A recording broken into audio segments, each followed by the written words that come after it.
La radio est une imagination. Imagination. La vôtre. Bienvenue sur iRadio. mais Madani bi ñu def est-ce que tamit jotul parce que kilifa yi li ñu war a def du ma ne def nañ ba mu jeex tàkk mais am na lu ñu ci def ay jéego. muy ñaax askan wi tamit population bi seen bopp ñoo war a jël seen matuwaay comme ni nga ko waxee tout à l'heure tamit ñoom ñu xool na la ñuy doxalee par rapport ak mbalit bi lan moo ci doon war a doon saafara est-ce que jàpp nga ni kon aujourd'hui est-ce que du peut-être dañ leen war a teg ay daan wala ñu xool nan la ñuy def ba mbalit mi ci boppam mu nekk loon bon comme ni ñu ko waxee mu mën a nekk ordure. Baba depuis 1960 ba tey ñu ngi toll ay mbalit tant que nit ñaa ngi dund mbalit mi day bëri surtout nag boo seetloo ni population bi yokkoo. population bi newoon en 1960 ak 2019 wute na. tey Dakar rek forte concentration bi fi nekk rek y a une surproduction d'ordures donc il faut que ñu situer les responsabilités d'abord. léegi nag duñ fi nekk di masla ba ñu maasaale ñu. on a trop fait de la compromission. mais tey il est temps que ñu def de la répression ñuy commencer dóore na yat bi dal parce que daf ci am ñoo xam ne est-ce que loolu booy saafara bi. mais moo koy saafara solution bi. mais dëkk yi avancé yëpp ordre ak discipline moo ko réglé tey exemple yi ñuy jël ci yeneen réew yi ñoom naka lañ def ba appliquer loolu seeni réew ba tey ñu leen di citer en exemple ne ni ñoom ils sont des pays les plus propres d'Afrique ou bien les pays les plus propres du monde c'est parce que seen askan dañ leen a yar mais indiscipline du développer réew. émergence bi ñuy wax warul nekk ci ay slogan le Sénégal ne pourra jamais émerger dans la saleté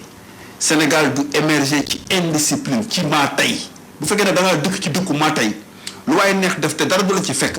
mais nit ñi dinañ liggéey ba dee du dëkk bi du sotti. du mën donc je pense que tey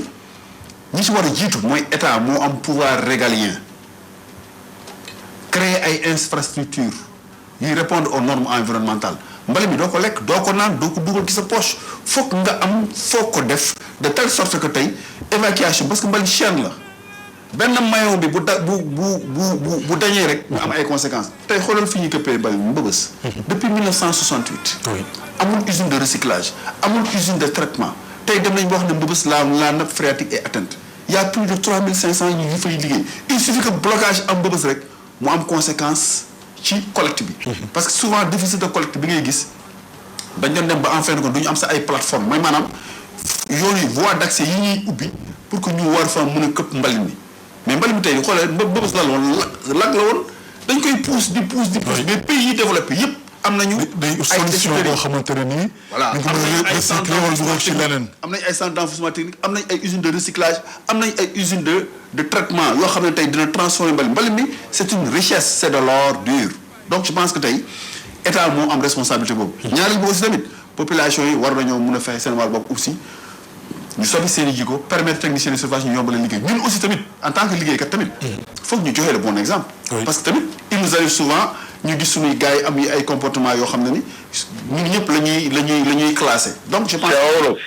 allo salaamaaleykum.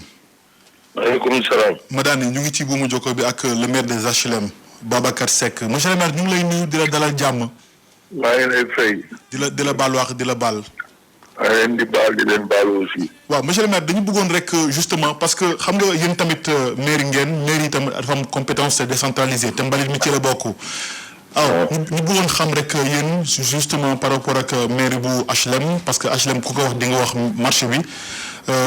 est-ce que yéen am ngeen tam ay jafe-jafe yoo xamante ne nii wàllu mbalit mi da leen ko daal di jural ba nga xam ne kot dina nekk jafe-jafe ci kaw askan wi. waaw loolu jafe-jafe yi moom dina am mais nag comme ñun li ñu teggil jafe-jafe yi mooy suñu relation ak UCG parce que ànd nañu liggéey ko te comme ñun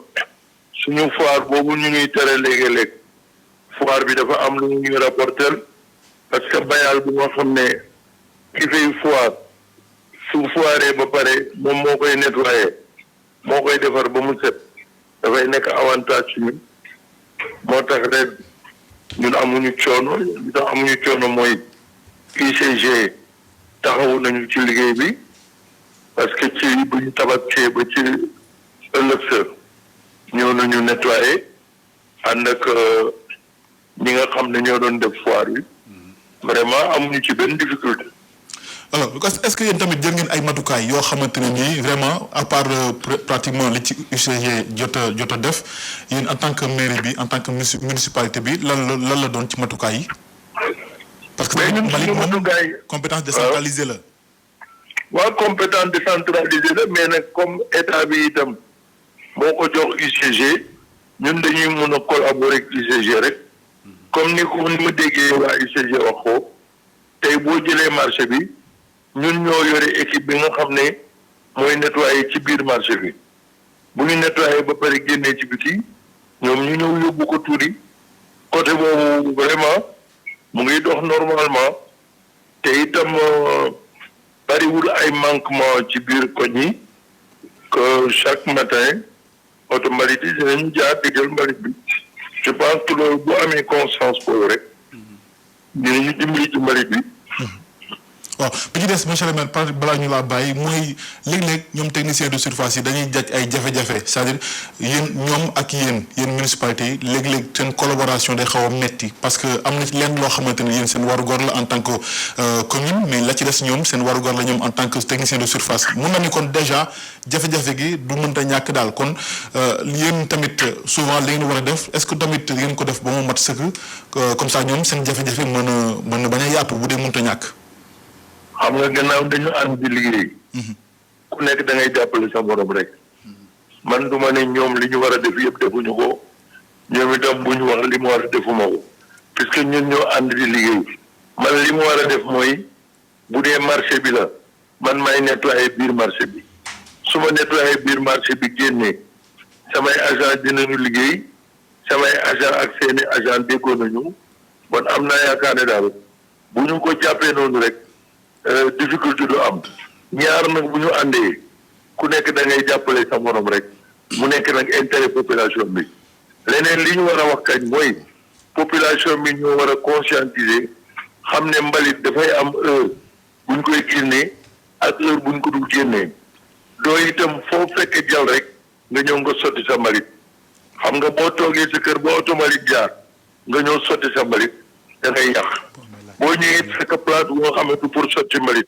nga sotti fa mbalit defaruloo da ngay yàq parce que mënuñu topp ruq bu ne ñu dafa dugg di génne mbalit yi donc ñun am nañu devoiru jàppale leen ñoom am nañu devoiru dimbali ñu population bi itam am nañu devoiru jàppale ñu parce que ñoom surtout ci ñoom la affaire bi jëkkee tegukaayu mbalit dafa am place fu ñu war a def mbalit dafa am bu ñu ñaanee nag yàlla may ñu lu ñu bëgg ñu dem ba ku nekk am sa bagu mbalit mu am heure bu ñu koy génnee bu heure bi jotee ñu génnee leen la ñuy ñaan kaw nii rythme bi demee baax na mais bu amee coupure rek day am problème mbalit moom bu fanaanee fanaan na rek am problème ñu ñaan rek comme matériel bu bees bi UCG yore ñu ñaan vraiment mu yokku et que vraiment relation bi ñu gën ko raffermir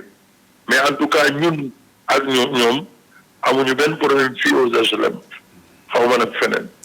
d'accord Madani. waaw sinon monsieur le maire maa ngi lay féliciter ren moom. pour la première fois. vraiment marché HLM am xar kanam bu rafet. parce que loolu vous avez appris la leçon ak erreur yi amoon parce que bu njëkk ba da doon am ay dysfonctionnement mais ren gis nañu vraiment agent yi mairie bi ñëw nañu en collaboration ak waa UCG jàppale ñu ba tey en presque moins de 24 heures marché bi nga xam ne moo gën a rëy ci Afrique de l'Ouest ñu fexe tey ba marché bi tey macha allah ku fa ñëw tey mu nga fa doon donc di leen féliciter et di wax ni rek ni nettoiement moom nii kese la rek nañu continuer rek parce que c'est un travail à feu continu. Inch'Allah. Et collaboration effectivement ni mu ko waxee avec UCG am na te gis nañ vraiment effort yi ñuy def vraiment pour que marché bi set. jërëjëf monsieur le maire merci beaucoup. merci jërëjëf di ko gërëm bu baax Ababacar Seck mooy maire commune bu HLM doon indi ay leeral ak tontu ci li nga xam ne kon moo am ca marché bu HLM ak commune bi de façon générale ndax xam ngeen ne nag mbalit compétence décentralisée la Madani yaa ngi doon wax également ci li nga xam ne moom mooy askan wi tamit ak jafe-jafe yi ñuy daal di jànkonteel mais bi ci ëpp wax nga ko sànq lu toll ci. ñetti junniy tonnes ngeen jot a ramasser ci Dakar département bi ak 72 heures yoo xamante ne ni ronde lay nekk loolu ëppul ci Dakar. mais dafa bëri déggoo nee naa la ne ku wax tabaski. oui wax surproduction d'ordures dinañ ko doubler wala tripler ko. parce que da ngay gis ni bu tabaski jotee ruq-ruqaan yeeg yi bagages yi newoon ci biir kër yeeg dafay génnaat sans compter nee naa la sànq ne ku wax tabaski wax occupation anarchique de la voie publique. da ngay gis ni maanaam tey y a une forte concentration des populations donc fu nit ñi nekk rek foog mbali mi bëri fa. donc bëriwaay boobu dañuy dem en fin de compte déjà rek 2400 ngay def 1800 2400 tonnes jour mais boo ko doublé wala nga multiplier ko il y a problème. te Dakar rek du Sénégal donc capitale régionale aussi tamit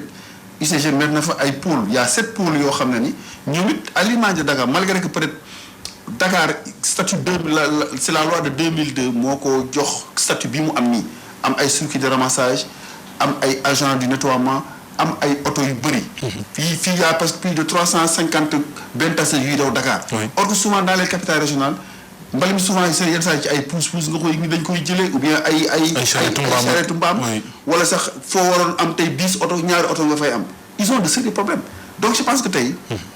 matériel bi nga xam ne UCG jël na ko wane na ko fan yi à hauteur de presque 4 milliards de matériel boobu mun naa ne dina gën a dem ci dans les pôles surtout parce que pôles yooyu ñoo ko gën a soxla parce que souvent foofu pré-collecte moo fay am. D'accord. sans compter aussi li ñuy tuddee les CIVD mooy centre de valorisation des déchets yi nga xam ne actuellement nii commencé na am au niveau des capitales régionales. te loolu su amee mais ça ne fera que renforcer liggéey bi mais nag Dakar mooy problème bi parce que Dakar. li Dakar nekkee problème bi c'est-à-dire. mais li ñu mënul concevoir mooy que dëkk bu mel ni Dakar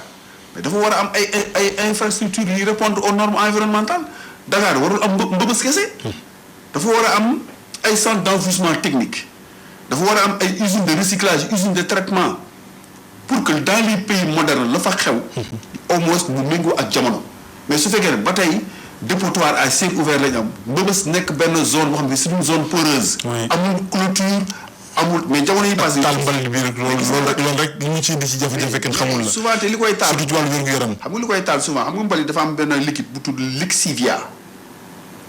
liquide boobu buy dem bay souvent day la nappe phréatique. am na compost bi ci ne souvent sax rayons solaires yi ñooy taal mbalit mi gars yi yaakaar ay nit a koy taal loolu mais day xëy jékki-jékki taal parce que façon mbalit bu ne moo fa nekk gaz y a di n'importe quoi donc su fekkee lu mel noonu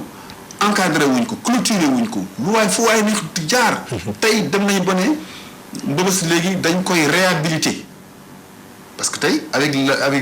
la banque islamique de développement ak la banque mondiale ñoom dem nañ bu trouver ay solutions yu leen di permettre Sénégal ba ñu ne au moins nañ ko réhabiliter mu amaat beneen jumtukaay buy permettre tey. au moins Mbëbës nekk benn zone bu fonctionnelle. mais pas ñu mel nii. est-ce que yéen comme souvent ni bu ngeen defee collecte booru tuuri mbalit war a dem Rebeuss du ngeen tiit un peu ci situation bi wala seen wàllu dund wala ndax ci wàllu kaaraange li fa am jéggi na dayoo. waaw c'est que nag xam nga. wala loo miin yàpp ko la comme ni ko wolof di waxee. parce que miin nañ ko de telle sorte que souvent sax booy dem Mbëbës li ñuy naan c'est la croix et la bannière da ngay daw Safa ak Marwa te foofu tamit foog comme nawet bi bu ñëwee nii. zone d'accès bi dafay difficile. gars yi day am ay problème de piste léegi nag souvent gars yi dañ koy remballer de telle sorte que concessionnaire yi oto seen oto bu ñu damm laam oto yu bëri léegi dañuy embourber foofu parce que tellement que zone bi neexut a dem. mais aussi li fa nekk effectivement am na souvent problème insécurité boo dee gan am nga ñëw fa xamoon nu mu demee souvent peut-être di nga fa am ay mbir yoo xam ne yow du la neex par rapport ak ñi nga xam ne ni yàgg nañ fa xam nañ ko miin nañ ko def ko métier. boo fa ñëwee jaar fi nga war a jaar doo am benn problème maa ngi nuyu au passage ñoom pas Banxaas ak sunu collègues yi fa nekk au niveau de la décharge surtout au niveau du pont bascule parce que am na beneen deuxième pont sax bu UCG war a defaat foofu. pour assurer la fluidité de la circulation parce que mooy permettre tey oto yooyu ñu ngi fay ñëwee. de telle sorte que au moins que suñu toogee di xaar rotation yi di gaaw. mais bu fekkee ne par exemple tey boo defee benn voyage balaa ngaa defaat deuxième voyage dafay métti loolu day dem ba en fin de compte dafay créer li ñu tuddee ay déficit de collecte. D'accord. donc c'est un fourre-tout soo xoolee benn link la benn synergie d'action moo war a am autour de l'essentiel pour que ñu xam ne le nettoiement c'est une gestion inclusive participative et globale parce que kenn rek mënu ko yenu di daw moom. il faut des moyens humains. il faut des moyens matériels mais aussi il faut des moyens financiers. est-ce que tey aujourd'hui jot na yéen en tant que technicien de surface ngeen di jànkuwante ay jafe-jafe ak yenn communes yi parce que comme ni nga ko waxee sànq kon ñëpp xam nañ ne compétence décentralisée la. mais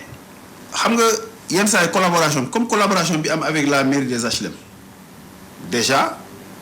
am na ci yeneen mairie amu ko souvent on nous met devant le fait accompli te technicien de surface bi aussi bu fekkee ne yow mi nga xam ne yow yaay organiser mairie bi te politique lan la c'est l'art de bâtir la cité en bâtissant la cité nag dafa nga am ay lëkkaloo yooyu def par exemple ñun li ñu doon jooy tout le temps mooy que bu tabaski jotee muy Korité muy tabaski muy foo xam ne nit ñi dañ fa war a daje dafa war a am benn wat gaal ak yëgu. waxtaan diisoo pour xool ni kat événement bii ñu jëm naka lañ koy organiser ci wàllu personnel naka lañ koy xaymaa ci wàllu matériel naka lañ koy xaymaa ci wàllu xaalis. mais bu fekkee ne par exemple ñoom li leen intéressé mooy business bi ñuy def xaalis bi ñuy jël ci commerçant yi ou bien fora yi ñuy organiser ou bien daral yi ñuy organiser jël xaalis ba pare au lieu que ñu nettoyé ñu bàyyi fa mbal mi mais loolu ça pose problème. comme li waa ji wax sànq tout à l'heure parce que loolu tamit mairie bi moo ko war a def. mais am na mairie bi moo ko war a def. mairie bi moo joxe place yi. d'accord maintenant njiitu réew Macky Sall dégg nga ko message bu mu lancé ngir cet ak cellal ci Sénégal wërngal këpp naan loolu yëpp di rafetlu la jàpp ne loolu war na mën a antu ci mim réew ak Sénégal yenn doxalin ci askan wi. mais war naa mën a nekk bu fekkee ne am na une volonté politique affichée parce que li président wax na ko avant sax le 2 avril parce que ñëpp seetlu nañ fii lu mot ay ñett conseil des ministres président de la République di wax ci gestion des ordres di wax ci changement de comportement suñu ñëwee ba le 2 avril bi muy prêter serment devant une vingtaine de chefs d'État président de la République wax ba tudd zéro déchet fekk ñun bi ñuy développé zéro déchet ak UCG ça fait plus de 3 ans mais ñun dañu nekk président kon donc dégg na message bi ñu ko lancé woon. ba d'ailleurs ba fi may wax yow nous sommes en phase avec le président de la République nous sommes en phase avec notre ministre de tutelle Abdou Karim Fofana parce que gis nañ ñoom bi ñu ñëwee effectivement préalable yi ñu teg mooy permettre au moins ñu bañ ko def ay slogan mais assurer suivi bi. oui justement parce que tamit bëri na ñu fi wax lu bëri mais du am topp du am suivi ba nga xam ne dina am ñeexintal bu mucc ayib ci askan wi. looloo tax nag ñun en tant que profane en tant que travailleur ñu ne leen c'est bien zéro déchet parce que zéro déchet warul nekk slogan zéro déchet dafa nekk une vision futuriste à court moyen long terme pour wax zéro déchet foog nga wax valorisation des déchets des ordures nga wax valorisation des techniciens de surface d'abord. parce que man dama gis ni avant que président de la République di wax zéro déchet capital humain bi muy ñun dañ ñëw relégué au second plan maanaam ñi nga xam ne ñooy le maillon le plus essentiel du dispositif ñooñu suñu kontaanulee loo fi liggéey du dem parce que ki koy liggéey aussi il faut nga mettre ko dans les conditions de performance. kontaanuñu. loolu tax kontaanulee. li tax kontaanuñu mooy que travailleurs yi surtout techniciens yi xam nga ñun ay syndicalistes lañu. syndicat rôle mooy nga défendre ak yelleef liggéeykat syndicaliste boo gis mu ñëw ne gongo bu ñëw ne RAS kooku il n'est pas un syndicaliste syndicaliste bu ñu defalee tey ba mu baax fàtte nga ko yaa ngi laajal leneen danañu laaj ba yàlla jëlee fi suñu bakkan. li tax techniciens de surface yu kontaan nañu mooy que ils ont des salaires de misère tey kuy liggéey ci mbale normalement ki gën a tuuti ci salaire li ñu la war a fay rek war nga fay ko 200 000 francs mais tey techniciens de surface yi ay bor yoo leen topp genn wàll gi ils sont devenus des rats de banque amuñu dara saa yu ñu déggee message bi sonné ci seen téléphone portable ñu dar seen bopp parce que xam nañ ne amuñu fa dara. ñaareel bi mooy pourtant sànq yaa ngi gërëm njiitu réew mi di gërëm Abdou Karim Fofana. vous savez pourquoi. mooy ci approche bi. moo tax ma ne deuxième bi li tax ma ne ñëw ne la c'est bien. ñu def zéro déchet. c'est bien ñu am un changement de comportement c'est bien ñu wax valorisation des déchets mais avant tout cela il faut la valorisation des techniciens de surface mooy que ñoom ñi ciy liggéey te ñu changer seen condition sociale. naka la ñuy changer seen condition sociale mooy que li gën a naq ak liggéeykat yi mooy dañ fi signé suñu convention collective. en 2015 du temps de l'entente de Dakar ba fi may wax ak yow UCG appliqué wul la convention collective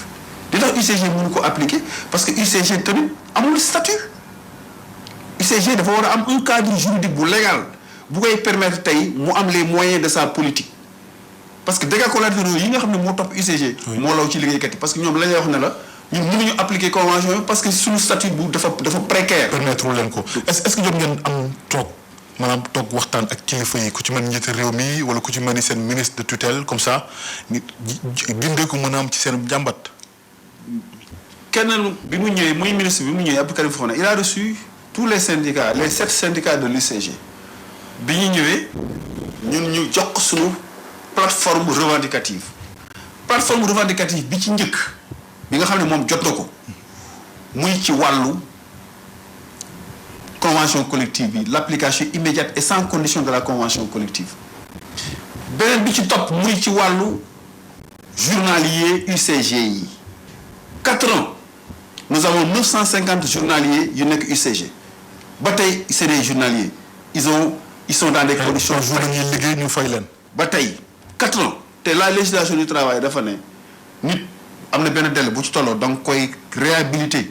ñu def leen ay permanent dañ leen war a embaucher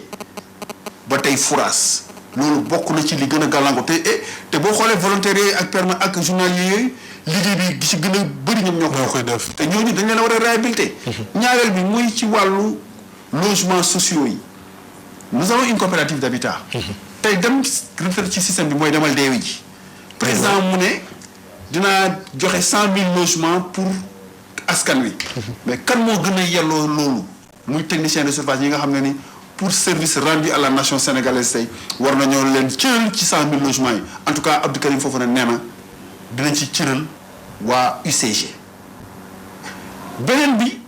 madame ñu ngi ñëwaat léegi ba nga daaneel ñu ngi ci buumu jokkoo bi ak coordonnateur UCG Ousmane Ndaw monsieur Ndaw ñu ngi lay nuyu di la gërëm. waaw monsieur Ndiaye maa ngi lay nuyu. mbaa yaa ngi ci jàmm. ñu ngi sant yàlla. waaw dégg nga waxtaan bi alors dañu bëggoon rek xam aujourd'hui parce que génn nañu ci tabaski bi UCG nag ñëpp xam nañ ne vraiment lu jëm ci wàllu mbalit mi ak tonn gi ci Ndakaaru ñoom ñoo ko yeyoo ak kuréel yi nga xamante ne lañ ci laal di lëkkalool yow ci wàllu disposition ak tey boo doon def tey une situation wala le point ci ñetti fan yi nga xamante ne ni génn nañ ko ba ci tey lan lay doon ci wàllu mbalit mi en tant que coordonnateur UCG. jërëjëf Baba damay ñàkk baalu Sénégal yi yëpp di leen balaaxa particulièrement sama collaborateurs yi l'ensemble des techniciens de surface. alors donc bilan tabaski bi buñ koy def on le fait avec un grand satisfaction def naa tabaski bu mel nii que ñu faire objectif bi c'est atteint parce que on voulait le lendemain de tabaski zéro déchet moo am donc fii may wax ak yow nii maa ngi jàll léegi terminus Liberté 5 ñu ngi koy mécaniser dara bi ñu door a jóg avec le maire Cheikh Gueye en même temps ñu ngi Massalikul Jinaan dem rek ñu ngi woon champ de course yooyu yëpp ay opération de mise à niveau pour wax la ne la situation zéro déchet de l'après tabaski est tellement maîtrisée qu'on est en train même de renforcer le dispositif d'après. alors est-ce que mën nañu am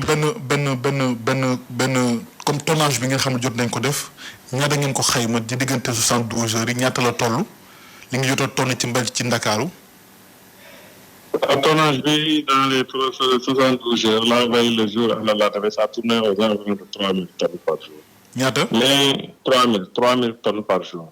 ça tournait aux environs de 3000 tonnes. kon mu nekk 900000 ci ñetti fan yi. ci ñetti fan yi 9000 ci ñetti fan yi. ci ñetti fan yi 9000 tonnes. mais il faut savoir que par jour ñu ngi collecté entre 2200 et 2400 tonnes. donc loolu mooy statistiques yi mais li ci am solo sax du tonnage bi li ci am solo mooy dispositif bi ñu teg ba mën tax ñu jël loolu parce que mën nga dem benn bërëb rek am fa tonnage bu bëri indi ko donc indicateur boobu du performant bu dee da ngay jàpp ci tonnage bi rek mais li ngay xool mooy dispositif bi nga teg ba fenn amul dépôt sauvage loolu moo am solo. waaw monsieur Ndao sànq tam ñu ngi waxtaan léegi ak Madani mais dafa jàpp ne bu ñu déggee ci kàddoom c'est-à-dire statut bi ngeen taxawee instant bi ak li tax tey peut-être li ngeen bëgg lépp mu leen ko matale mooy statut juridique bi matadi. waaw bon maa ngi nuyu Madani loolu mu wax dëgg la statut bi c'est un problème jox nañ ko nguur gi te ñu ngi ciy def ay jéego. Il faut savoir que l'État a pris une décision forte et ferme pour la première fois depuis les indépendances ñu am président bu ñëw songee wàllu mbalit lu mel nii la première semaine bi passé jeudi bi passé def nañ une campagne nationale de promotion de la propreté ñu ngi dooraam song na mbalit bi te it parce que taxaw na pour régler problème yi mu ñëwee nag ñun jox nañ ko problème mu mbalit bi ci njëkk mooy problème statut boobu non seulement taxaw na pour defar ko mais avancé nañ ci bu baax état nag dafa bàyyi ba mu sotti lu wax lu teel a wax mais comme ni mu ko waxee moom c'est un problème mais il faut savoir que problème bu ñu xam la bu ñu maîtriser te yàgg tuuti nañ ci gay fekk d'accord mais maintenant monsieur Ndao est-ce que aujourd'hui ak kàddu yi njiitu réew mi yëkkati pour ñu def zéro déchet ci Ndakaaru ak ci Sénégal bu mu daj ak matériel bu bees bi ngeen dalloo yaakaar ngeen loolu war na mën a antu wala bu ci andee gàllankoor wala galgal lan la doon. waaw xam nga mbalit dafa nekk loo xamante ne du UCG rek a koy def état daf ci jàpp à travers UCG population yi jàpp ci mairie yi jàpp ci ñëpp jàpp ci. matériel boobu ñu indi déjà du pour matériel bu ñuy jël pour indi ko Dakar collecté ko matériel boobu c'est destiné à 3 centres yoo xam ne moom la ñuy tabax Touba Tivaouane ak Kaolack ay centres de traitement de déchets la à part loolu problème yi nga xamante ne mooy régler mbalit wax nañ ko suñu ay kilifa suñu ministre Abdou Karim Fofana ak président de la République wax nañ ko ci campagne bi te bu ñu régler suñu problème statut régler ñu suñu problème loi d'orientation dégg naa sànq seen waxtaan def naa Madani laa dégg mu koy wax naan il faut moom sanction wala na dëgg mooy problème loi d'orientation bi lu UCG liggéey su fekkee nit ñi amuñu discipline wala amuñu leen sanction bu subaa dañuy defaat leen neex troisième bi mooy problème financier wax nañ ko suñu ay kilifa wax nañ leen xam nañ problème bu budget yi fi nekk yëpp ñu ngi ciy taxaw donc ñett yooyu ba dajaloo am nañ yaakaar ne zéro déchet mën na am li koy waree lu yomb la mais Sénégal kenn mënu woon gëm ne lendemain tabaski dina setee bi te pourtant UCG def nañ ko ni ñu def ba def ko lendemain Korité lendemain tabaski def ko boo maîtriser dispositif bi mën nañ ko def dëkk bi set ñu ñuy accompagner. kon accompagnement daal ngeen xaar ci état bi mais tamit ci doomu aadama yi askan wi. voilà accompagnement la ñuy xaar état bi moom wax nañ leen ko parce que ñun nag ay agent de l' état lañ et UCG képp ku fay liggéeyee agent de l' état lañ commencé ko ci man mi ba ci gis gën a suuf Madani boobu ci la bopp agent de l' état lañ état nag da nga koy wax li nga bëgg teg ko ku si nekk nag ak solo ñoom ay syndicalistes lañ am nañ loo xamante ne c' est normal ñoom di taxaw di ko laaj am na ci loo xam ne ñun yeneen voie la ñuy jaar teg ko mais liñ ci mën wax daal mooy état déglu nañu parce que pour la première fois quand même ñoom ay autorités yu taxawee nii ci wàllu mbalit nee naa la problème statut UCG problème loi d'orientation problème budget man bokk musuma gis ñu songee ko nii te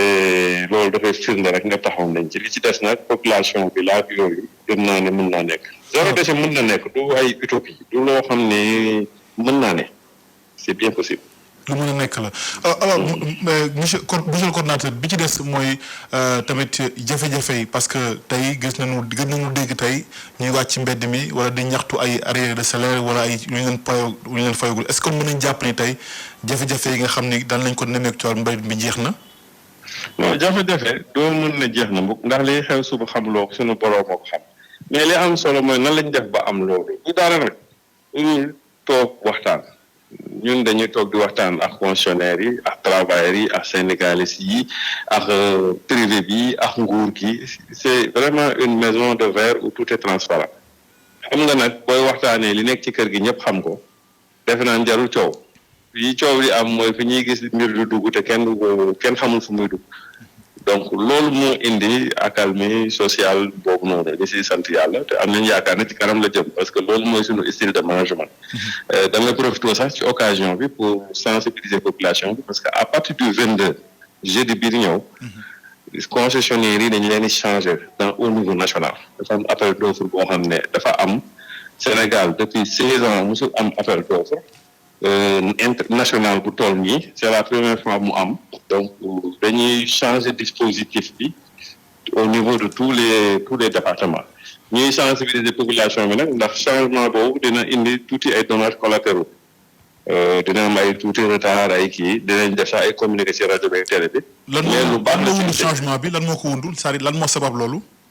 dafa am appel d'offre bu ñu lancé woon attribué ay contrat yu bees donc dafa am ñu nekkoon comme ku nekk par exemple ba jox la benn exemple kii daw Liberté 5 depuis 10 ans keneen moo gañ secteur bi kooku day génn keneen dugg donc loolu dañ koy organiser parce que circuit bi warul dakk mais nag du ñàkk mën na am ay dysfonctionnement dinañ ci sensibiliser nit ñi mais lu baax la pour UCG ndax daf ñuy permettre ñoom ay économie te comme ñu ne ñoom problème budget lépp loo xam ne daf ñuy néew économie rek dañ ciy sawar. d'accord léegi yan zone moo gën a métti ci yéen ngeen xam ne kat fii vraiment dangeen fi daj coono gu métti ngir ngeen tontu mbalit bi fii ci Ndakaaru. fépp a métti mbalit ñi koy liggéey ay jàmbaar lañ man damay féliciter tout le temps technicien de surface nee naa la amul guddi amul bëccëg man mii di wax ak yow. li may doon coordonnateur. démb dañoo désencombré dañoo liggéey fële ne champ de course. tey nee naa la man sama bopp maa ngi woon Liberté 5 ma jaar naa Massalikul Jinaan te boo demee si ba yeneen collaborateurs yi noonu lañ nekkee ci terrain bi. ba ci technicien bi gën a tuuti donc amul lu si yomb lépp a métti moo tax ñuy def sensibilisation di laaj autorités yi ñu accompagner ñu di laaj population yi ñu topp ñu parce que du liggéey bu yomb. parce que dama jàpp ni peut-être am na ay zones yoo xamante ni moo gën a métti wala peut-être accès bi dafay jafek yu ne mel comme yu ci mel ni comme Ngor xam nga foofu tamit population bi moo dëkkee moo tax peut-être du ngeen am accès trop est-ce que tamit loolu bokk na ci. non Ngor actuellement boo xoolee Ngor Wakaam Yoff niveau de collecte bi mu am ni ça fait des années amul. man maire Wakaam ci boppam wax na ne dispositif de collecte bi ñu teg Wakaam moom gëj na koo gis. Ça veut dire c'est suffisamment alimenté en circuit de collecte, mais aussi en véhicule de collecte. Accompagné nañ leen tamit ay balayeurs ay circuit de balayage. D'accord. Donc oui. Côté boobu amuñu si problème trop. problème daal bi ñu am mooy sensibilisation ak indiscipline bi ñu am. loolu daal xam naa man moo gën a sonal bi ñu. monsieur Ndao lan moo tax nga ne fépp a metti lu tax nga wax loolu. lu tax fépp metti parce que déjà mbalit ñi koy liggéey dafa diis. amuñu ay mobilier urbain da ngay foo tourné si Dakar da ngay gars yi dañuy génnee teg alors que bu ñu ko organisé woon am mobilier urbain oto day ñëw rek jël. beneen bi charretier yi précollecte bi tabaski bi passé man bi may génn fi ñu den def benn point de précollecte fii ci école police bi mu fay quitté à 17h il y avait 238 charrettes yu fa ñëw créé nañ 51 dépôts sauvages yu gendarmerie environnementale jàppale. c'est un problème. donc yow bu fukki nit di gas téeméer de suul da ngay toujours dafay mel ni da ngay recommencer rek. donc man jàpp ma ne liggéey bu am na fii moo tane fii fépp a métti liñ ci bëgg daal mooy engagé wu nañ taxaw nañu wane nañ ko ñun population yi autorités yi jàppale ñu te ñi ngi koy def su ko defee ñu atteindre zéro déchet. tey bu doon am nga benn message booy lancé ci askan wi au-delà même sensibilisation bi comme ni nga ko waxee lan lay doon. message bi may lancé message bu imminent la bu jege parce que man sama approche par priorité la semaine prochaine incha allah dinañ renforcer dispositif de collecte bi changer concessionnaire yi pas au niveau de Dakar mais au niveau national. ba Ziguinchor ba Tamba ba Saint-Louis dina am ay concessionnaires yu dugg am ñuy génn. dina indi tuuti dysfonctionnement population yi dañ ko comprendre xam ne defar noonu la. mais dysfonctionnement mais bu ñu toogee une semaine mais du grève. lépp dina jaaraat yoon. non loolu au contraire ñi gagné ñoom ñooy ñëw. d'accord du grève. d'accord peut-être lan la ñu mën a xaar leneen ci UCG mu nekk laaj bu mujj.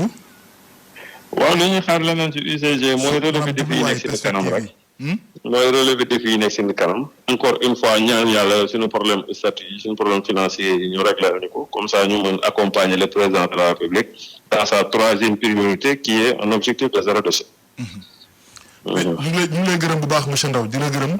maa ngi leen di gërëm. di la jaajëfal ci participation bi monsieur Ousmane Ndao moom mooy coordonnateur UCG maanaam yor lépp lu jëm ci wàllu tonne mbalit mi ci Ndakaaru ma daal ni kon xel war na mën a dal bu dee dégg nga ni njàmbaat yi nga xamante ni yëpp nee na fas yéene nañu ko teg ci kanamu njiitu réew mi waxtaan ci waaye tamit ñaax askan wi ci doxalin wi jëm ci wàllu mbalit mi. waaw tout d'abord man damay remercier le coordonnateur de l'UCG donc di ko baalu àq ci tabaski bi. effectivement et puis di ko du ma ne sax dama koy féliciter mais dama koy gën a encourager. parce que nettoiement moom li may wax rek la mbër la boo xam ne soo ko daanee tey suba da lay dëkkaat moo tax jarul gërëmaate ci mbalit mais da nga koy encourager ci effort yi mu def parce que tamit ci wàllu renforcement dialogue social bi effectivement ñu ngi waxtaan. ñu ngi waxtaan ak ñun donc ñu mu ñëwee léegi def na presque un an et demi et di ko wax ne rek ne en tout cas nekk ñëw na ci secteur bu métti. ñëw na ci secteur boo xam ne njaboot gu tër di ñoo fi ne. ñun nag ay syndicalistes lañ chaque jour nag dinañu waxante moom mais au moins il a la bonne écoute au moins ñun ñuy déglu quelle que soit la situation donc c'est quelqu'un au moins qui est à l'écoute des travailleurs malgré les maigres moyens yi nga xam ne moo fi nekk ak malgré les difficultés que rencontrent les techniciens de surface mais il est toujours au devant de la scène pour déglu ñu parce que li muy wax nii effectivement su ko waxuloon du ma ko confirmer waaw il nous arrive nag souvent en réunion ñu jàppante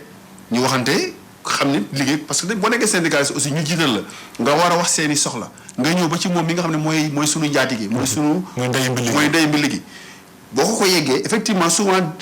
di nga gis ni dina ko dékku mais souvent manière bi nga koy waxee souvent day xaw a difficile day diis mais moo xam ne ni yàlla moo ko teg ci situation bi moo xam ne ni boo jiitee njaboot di nga déglu ku nekk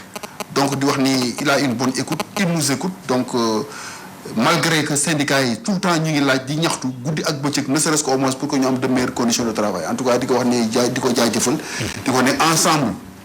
ñun ñëpp ay liggéeykat UCG lañ et les défis qui sont devant nous mooy fexe ba zéro déchet bi am mooy fexe ba mettre les travailleurs dans les conditions de performance. conditions yi yaa ngi ko doon wax sànq ak ministre bi wàllu logement yi ak li nga xamante ne peut-être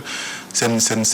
ñaxtu la bu dee mën naa ko woowee noonu ngir ñu jàpp ñu taxawal leen ci. voilà parce que boo xoolee déception bi liggéeykat yi am surtout mooy keroog ci programme national de la promotion de la propreté dañoo waroon wax ci jour boobu mais bi ñu ñëwee. fekk protocole bi ñu changé ko donc tout le monde s'attendait à ce que travailleurs yi poser les problèmes devant le chef de l'État d'ailleurs keroog man la gars yi defoon le porte-parole des 2500 travailleurs pour wax devant le président de la République ci campagne de promotion bi mais malheureusement bon mu coïncidé ak bi président di dem di inaugurer sphère Diamniadio bi ñu tuddee feu Ousmane Tanor Dieng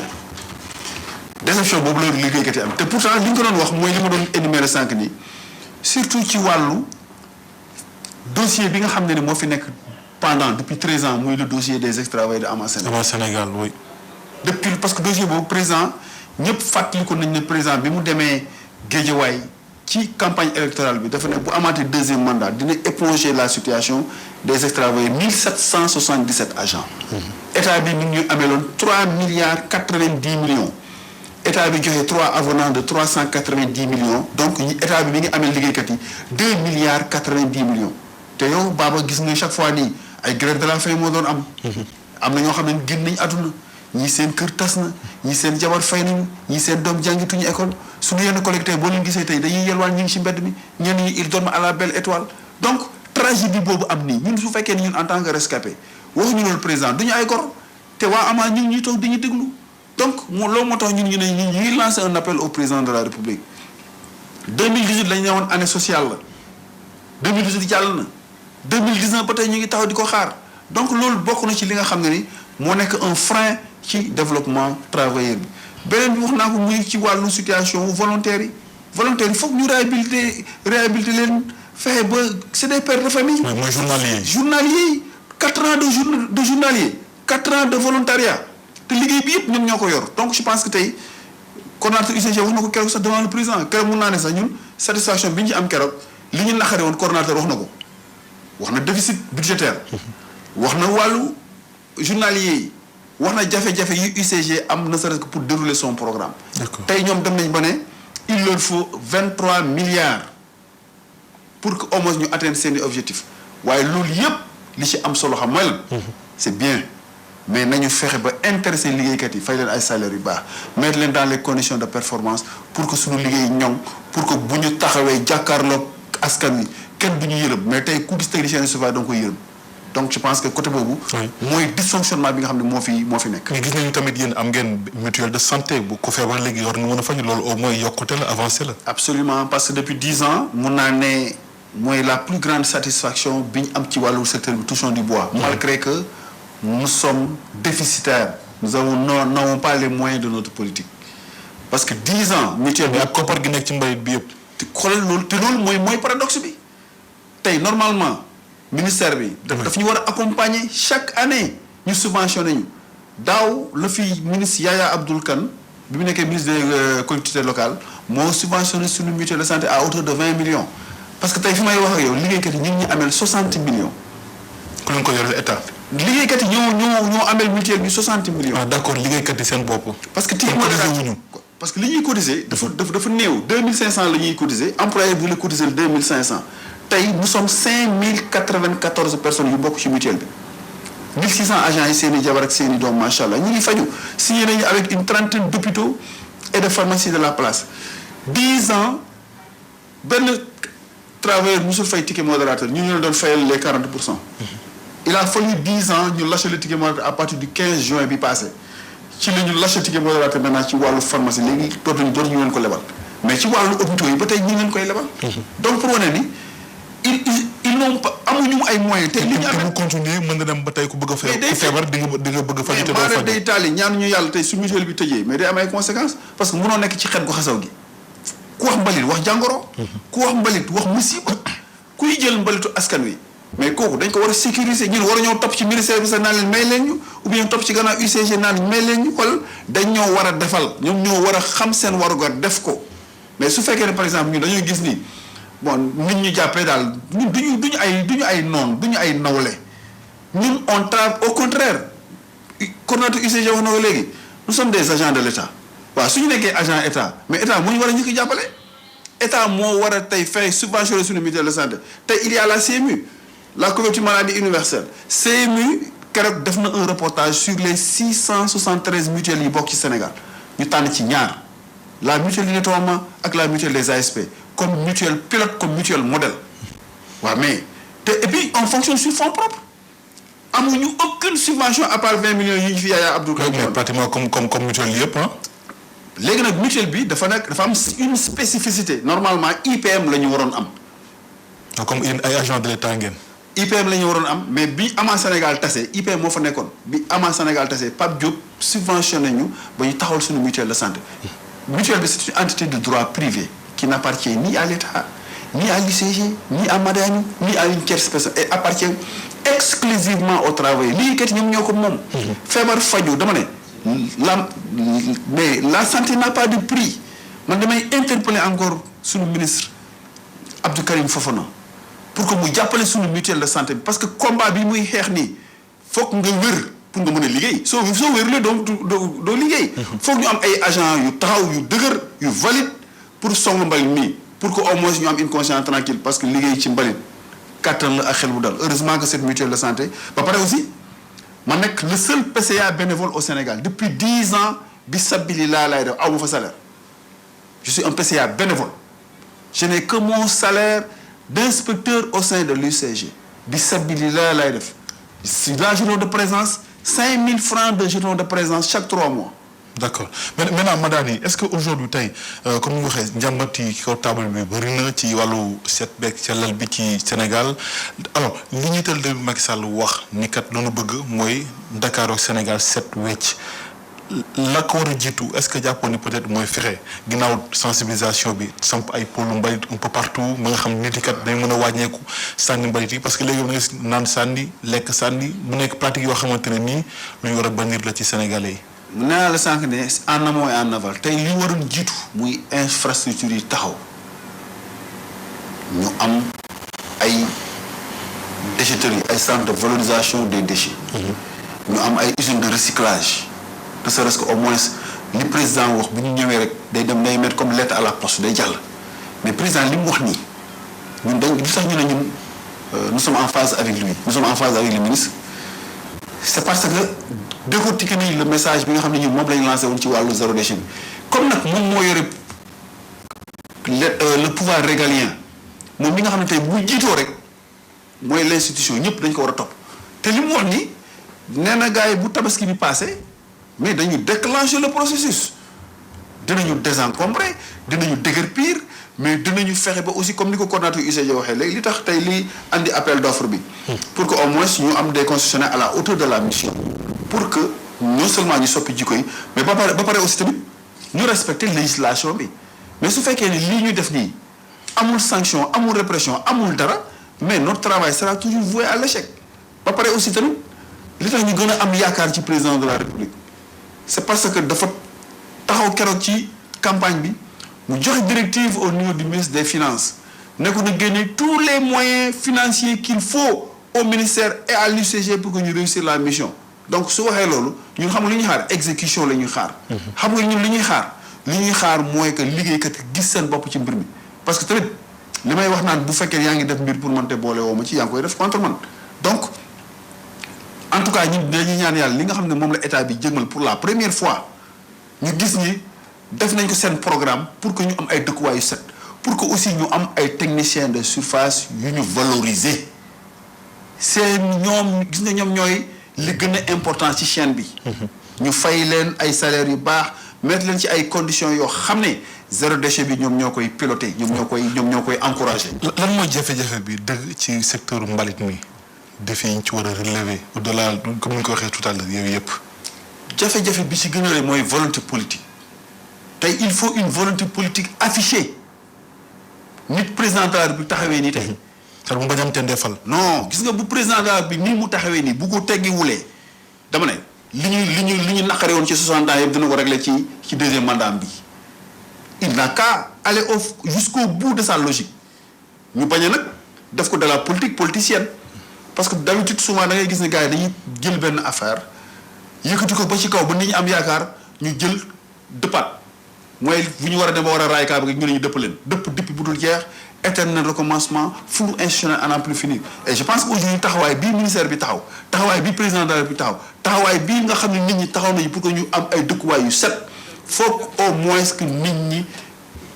dut ko baaraam ne kat lii ñu gis nii yaakaar nañ ne en tout cas buñ ci continuer dinañ atteindre suñu objectif te aussi ñu xam ni mbir mi benn genre synergie d'action la tey le nettoiement est devenu un enjeu national tey dafa war a am li ñuy tuddee une conscience citoyenne ñëpp ci war a jàpp tey su ñu demee bay jël yenn dëkk di leen di jël en référence oui. c'est parce que quelque part ñoom seeni autorités ñoo ci jiitu tey clean-up yi président wax chaque semaine ou bien chaque mois ñu def ko dans les quartiers partout au Sénégal je dis encore une fois de plus il faut l'accompagnement tey su ñuy wax société kii la responsabilité sociétale de l'entreprise tey RSE boo xoolee tey mu am entreprise yi fi am doole yëpp ñoo war a accompagner tey le processus ak entreprise yooyu ñoo war a accompagner le personnel entreprise yooyu ñoo war a accompagner l'UCG pour que au moins les sponsors yi gravité autour de ce secteur là au moins mu nekk un secteur émergent. D'accord. mais sans cela. le président dina wax ba sonn duñu appliquer li législation bi wax bu boobaa aussi xoolal. delluwaat ginnaaw rek. dañuy delluwaat ginnaaw encore. alors mais Maradi dañu gis tamit aujourd'hui maanaam pratiquement secteur yu bëri syndicalistes yi sa politicienne moo leen ci animé man syndicat diw la syndicat ñetti réew bi la kii ni syndicat de l'opposition la ça bu nekk problème boo xamante ne ñun dañu ko un peu partout ci Sénégal nañ ko wax benn yoon. loolu nag mun naa ne tey émiettement mouvement syndical bi am nii loolu moo ko waral tey bu fekkee ne da nga nekk un syndicaliste de surcroît nga doublé de politicien soo demee ba war a addu du ñu xam ndax politicien bi mooy wax du ñu xam ndax syndicaliste mooy wax et le syndicalisme s'il est bien fait jaamu yàlla gën ko rëy te le rôle majeur d'un syndicat mooy lan la défense des intérêts matériels et moraux des travailleurs mais soo xëyee ñëw ne man syndicat président la nga jiite ay liggéeykat bu liggéeykat yi amee ay problème doo wax mukk seeni soxla bu boobaa li président bëgg moom nga bëgg kon boobu nekkatoo syndicaliste dem si yàlla Iba Ndiaye jaaji nag dana wax façon syndicaliste yi moo am nee dafa am lu ñu tuddee sendi xëbal mu ne ñii ay sendi xulli lañu mu ne ñii ay sendi xaalis lañu mu ne ñeneen ñi ay syndicaliste lañu ñun nag nous sommes les pères fondateurs ak les dignes héritiers du concept secteur turbulence zéro parce que fa Iba Ndiaye moo doon wax ni leen ni ñun ànduñoo nguur gi contre ñu nguur gi ànduñoo opposition contre ñu opposition ñun li ñu ñor mooy liggéeykat yi mooy ñor ak askan wi su syndicat nag demee nag ba far ci kaw employeur nekkatul syndicaliste bu syndicat demee ba far ak état bàyyi liggéeykat kooku du syndicaliste man nag sama bopp laa xam xaw ma keneen macha allah ça fait 19 ans ci ren ma jiite le syndicat national des travailleurs du nettoiement je ne suis d'aucune obédience politique bokkuma ci benn parti politique en 2012 ci la ñu sunu papa Diop Sy dugaloon ci benn liste bu tuddoon convergence patriotique pour la justice et l'équité mu jëloon ay tête de pont man en tant que secrétaire général nettoiement jël Amadou Kane président ONCAV jël Rose Wardini mu teg leen tête d'affiche tey gis nañ tey Diop Sy am na poste député depuis loolu ci laa ci pare et pour vous dire que quand on fait du syndicalisme on fait un syndicalisme de développement on fait un syndicalisme de concertation de dialogue mais surtout un syndicat de travail. D'accord mais madame ni xaaral li ñu prôné mooy le travail d'abord le syndicat après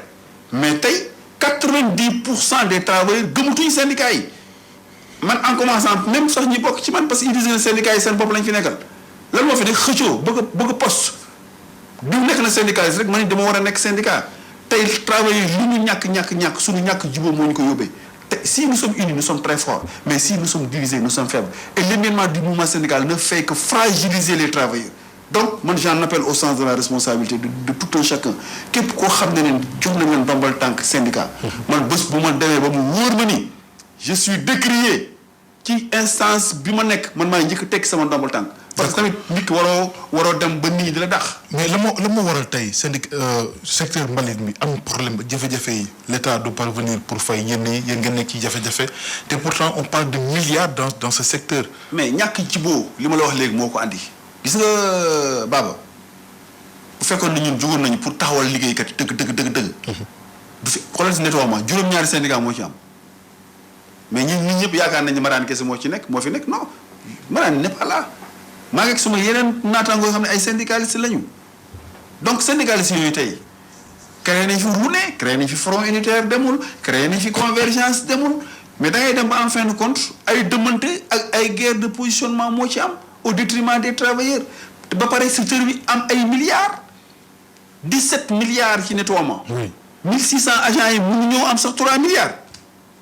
c'est quoi le problème c'est une catastrophe. oui vraiment loolu c'est contradictoire ah. contradictoire xel mënu ko nangu. mais dama ne xel mënu ko nangu ki nekk ci xel gu xasaw yi ki nekk ci musiba yi ki nekk ci pression yi ki nekk ci en danger en permanence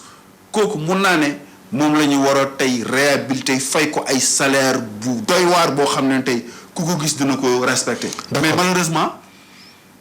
on a l'impression que État du Sénégal dafay joxe par la main droite récupérer par la main gauche mooy maanaam ceux qui votent les lois sont ceux-là même qui les transgressent tey il faut un changement de fusil d'épaule un changement de paradigme que tey xaalisu nettoiement dem ci ñi koy liggéey mais dafa mel ni ay teefanke ñoo fi nekk ay courtiers ñoo xam ne ni ce qui les intéresse c'est l'argent du contribuable l'argent de la propriété de la capitale intéressé wu leen xaalis bi ci nekk la donc xaalis bi moi je pense que fu mu am une nouvelle clé de répartition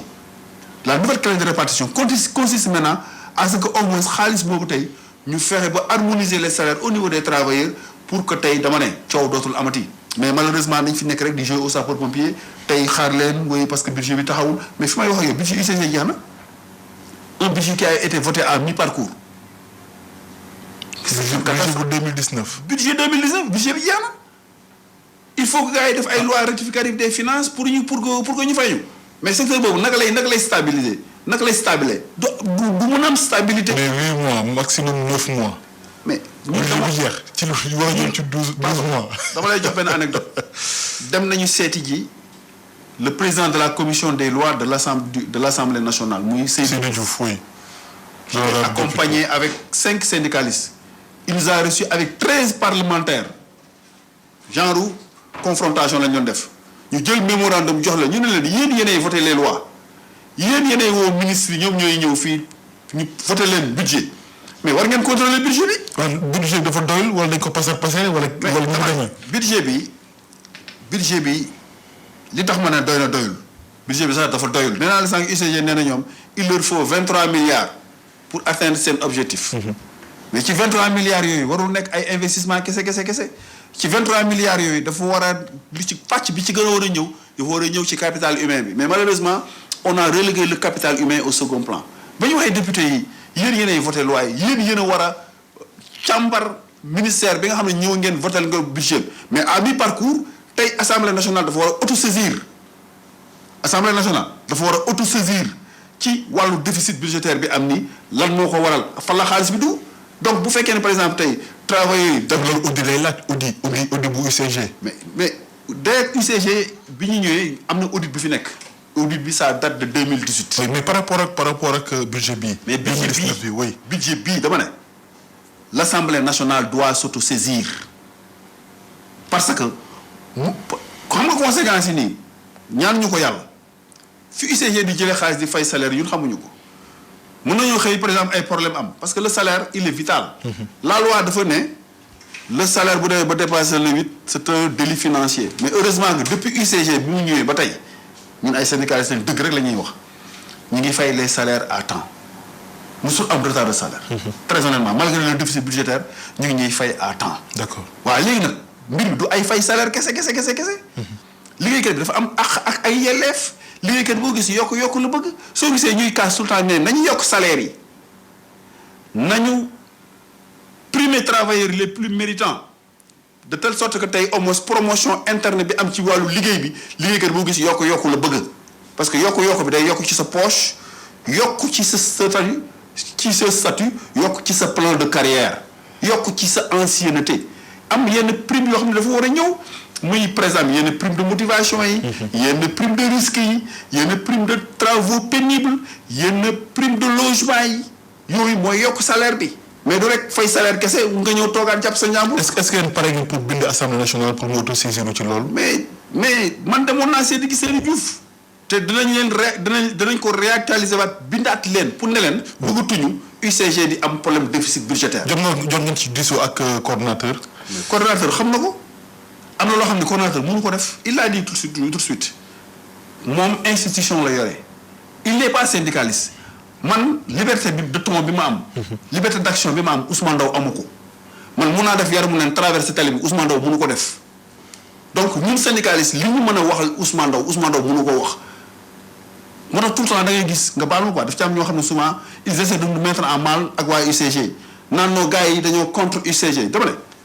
ne ñun le syndicat est un contre-pouvoir le syndicalisme s'il est bien fait kan mooy scier la branche où il est assis. sunu sut ak sunu teraanga UCG moo ñuy fay ñun du ñu yàq UCG au contraire liy jëmale kanam UCG lañ bëgg moo tax ñu nekk ay syndicalistes avant-gardistes nekk ay syndicalistes yuy alerter nekk ay syndicalistes yoo xam ne lu Ousmane Ndaw mënul def. lu UCG mënul def ñun syndicalistes yi ñoo koy def ne serait-ce que au moins ñu xam ni ils ont des sentinelles. mais pas rek toog nekk syndicat xulli syndicat xëbal syndicat di njaxtu rek kese. ba pare travailler di dee loolu duñ ko defal kenn. d'accord bi ci des mooy est-ce que aujourd'hui pare ngeen yéen ngir xeex wala bokk xoolaat taxawaay pour waa Ama Sénégal li ngeen yore lu toll ci 2 milliards ak lu teg ñu fay leen ko. man Baba je suis un rescapé de Ama Sénégal. maa négocié. parce que xeex bi yàgg na. mais depuis 2000. oui xeex bi yàgg na depuis 2000 bi ñu créé Ama Sénégal ñu dagg contrat bi en 2006 ça fait 13 ans ci ren. maa demoon négocier le contrat de Ama Sénégal en Italie ba ñuy nekk ay GIE de quartier ma àndoon ak Samba Sarr ànd ak Moretti ànd ak Mao Fall ànd ak Serigne Lamine Diop ànd ak Père Cheikh Yad ñu ñoo demoon Italie bi ñu demee négocier l'embauche de 1800 travailleurs jamono yooyu Modou Diagne Fada moo doon le ministre de l'environnement le conseil d'administration de Rome décidé ne il va embaucher les 1800 travailleurs bi ñu leen embauché jamono yooyu ci lañ ma def meilleur citoyen de l'année parce que jamono yooyu sama kuréel fexoon na bañ xeex loolu waa ak yooyu ñu xeex ba ñu tas contrat bi 13 ans après ñun en tant que rescapé su fekkee ni ñun amuñu ngor amuñu duñu fàttaliku suñu collègues yi nga xam ne tey nekkoon nañu en activité ñun suba dañuy dem retraite képp ku mën di nga tële waaye ñooñu pour service rendu à la nation sénégalaise état warul toog ba ay travailleurs di def grève de la faim état warul toog ba ay travailleurs di ñaxtu ay travailleurs di bind ou bien ñuy gis ay mouvement d'humeur par-ci et par-là surtout nag koo xam ne ni mooy njiitu réew mi am na ay conseillers et ces conseillers li ñu ko wax keroog ci campagne bi lu leer la moom moo jël la décision historique keroog ñi feebaroon yëpp dañoo jug toog bés boo leen ma falaatee dinaa régler la situation des travailleurs de Ama Sénégal. dinaa ko éponge donc ñun suñu devoir xam mooy lan. fexe ba fàttali président la mu waxoon. dige bor la waaye ñàkk ko def ay wor la waaye ñun du tàyyi di ko laaj guddi ak bëccëg pour que ñu régulariser définitivement la situation des travailleurs parce que ils sont au nombre de 1777 genn wàll gi yàlla yërëm tey génn nañu àdduna donc je pense que tey ñun suñu mission mooy fexe ba état respecter ay engagements pour le bonheur des travailleurs mais aussi pour le bonheur de nos familles. madame ñu ngi lay gërëm peut-être nga joxe kàddu gu mujj gi ci waxtaan wi. kàddu gu mujj gi mooy maa ngi gërëm la presse sans la presse ñun on est absolument rien sans vous kenn duñu xam yéen a tax tey ñu mën ñoo dégg yéen a tax tey ñu war a mën a véhiculer le message des travailleurs nous sommes des citoyens modèles nous sommes des citoyens d'honneur man miy wax ak yow j'ai été fait meilleur jeune leader africain travailleur engagé parce que lan lañ jiital dañoo bëgg suñu réew dëkk ci dëkk bi dafa dëkk bi moo ko gën le travail d'abord le syndicat après ñun nous sommes des syndicats de travail et di rafetlu population yi nit ñu jàppale très honnêtement même su fekkee am na ñoo xam ne ñi ngi yàq mais la majeure partie des populations jàppale nañu technicien de surface yi weg nañu gis nañu sacrifice yi travailleurs yi def gàcce ngaalaamal technicien de surface de l'UCG di ñaanal yàlla sunuy waajur yi ñi dem màkk ñi nga xam ne ni waay war nañoo ñib si yàlla na yàlla ñib si loolu si jàmm def sutura ci Sénégal def sutura ci mbooleem liggéeykat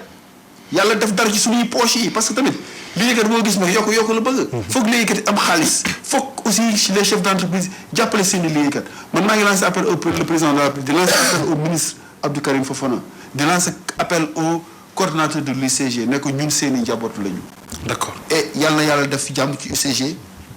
yàlla def jàmm ci technicien de surface yi pour que mébét bi ñu am ci wàllu zéro déchet mu jiitu ci technicien de surface yi ba état respecté ay engagement di ko gërëm bu baax Madani Sy moom moo nekk secrétaire général liggéeykat yi yëngu ci wàllu tonni mbalit mi di secrétaire général bi ñu ko duppee ko syndicat national des travailleurs du nettoiement di leen gërëm mbokk yi bu baax ci ànd beeg ñun gërëm Bogos El Hadj Malick El Hadj Gorgui Diaw gërëm Pierre Dieng ak Birane Cissé mi nekkoon ci machine gi Baba Ndiaye ma nekkoon ci kaddu gi di souhaiter sunu naataango wala sunu mbokku chrétien yi bonne fête jox leen dox daje alxames bi ñu bu ci àll na ci beneen émission conférence de presse jërë ngeen jëf. La radio est une imagination. La vôtre. Bienvenue sur iRadio.